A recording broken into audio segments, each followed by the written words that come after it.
Salut à tous et bienvenue sur ma chaîne YouTube que je viens d'ouvrir pour vous parler des laserdiscs, qui est un format que j'apprécie beaucoup, et plus particulièrement des formats collector, ou les coffrets, ou vraiment des pièces que je trouve vraiment sympa à vous montrer. C'est vraiment dans une optique de partage que je fais ça, c'est pas du tout pour se la péter ou quoi, c'est vraiment pour du partage.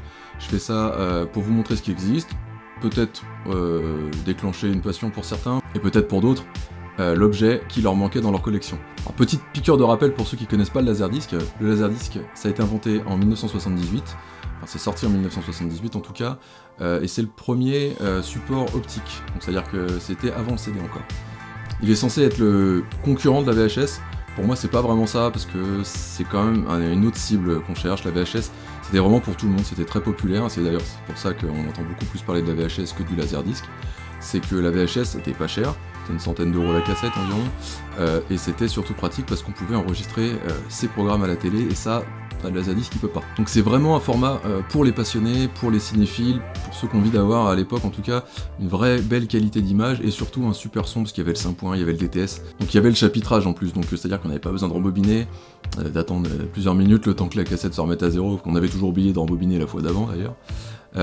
Voilà, donc ça c'était vraiment un des avantages qui ressemble par exemple au DVD finalement. Et ce qui est à noter aussi avec le laserdisc comparé à la VHS, c'est que ça gardait le format cinémascope, alors que la VHS avait tendance à cropper un format 4/3.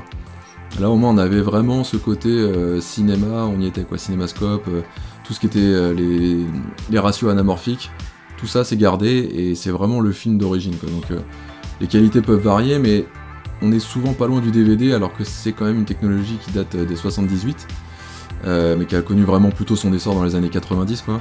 Mais vraiment à l'époque, même si c'était 3 à 4 fois plus cher qu'une VHS, la qualité était là, et pour les passionnés c'était vraiment un super produit.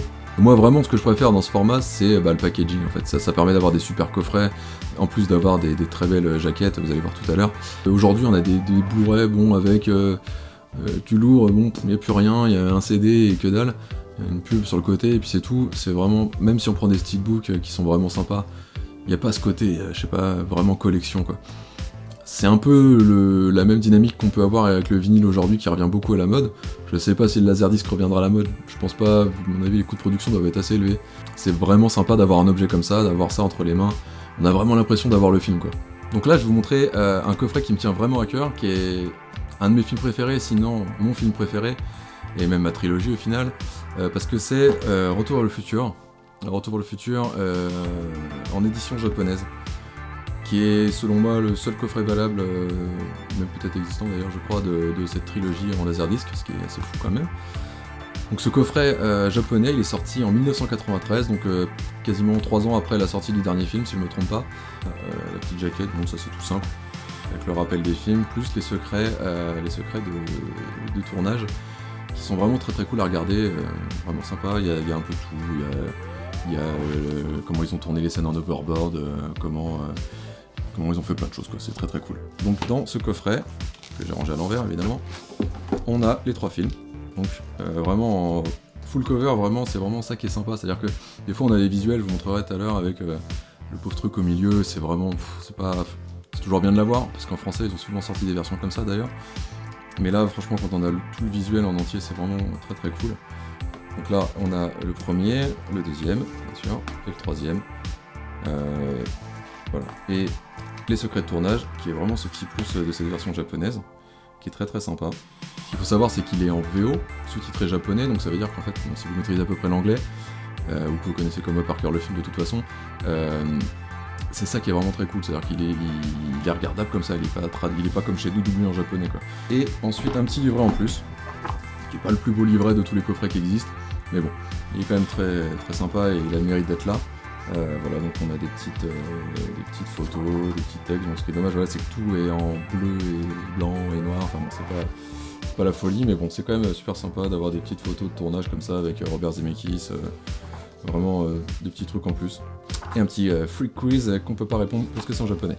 Donc voilà, ça c'est une de mes éditions préférées de Retour vers le futur, parce que j'ai aussi les versions françaises. J'en ai un juste là. Voilà, c'est comme ça. Voilà. Bon, il est bien abîmé celui-ci, mais bon, voilà, celui-là, on pouvait gagner un voyage à Hollywood, c'est qui était cool. Pour ceux qui connaissent pas, on va se faire une petite présentation quand même de ce que c'est un laserdisc.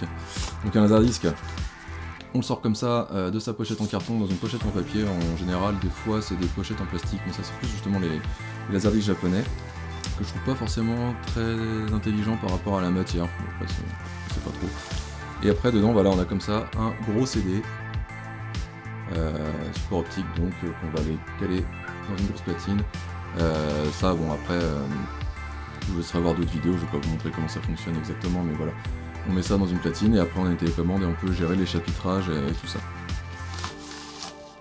Bon bah voilà, j'espère que cette petite vidéo vous aura plu.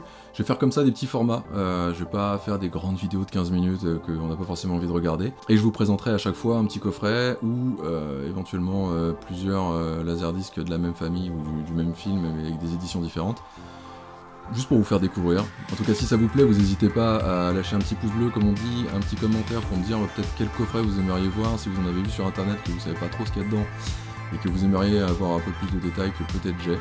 Vous n'hésitez pas, de toute façon il y en aura d'autres. Abonnez-vous si vous voulez voir les prochaines vidéos, la petite cloche, tout ça. Et puis bah merci à vous, et puis à bientôt.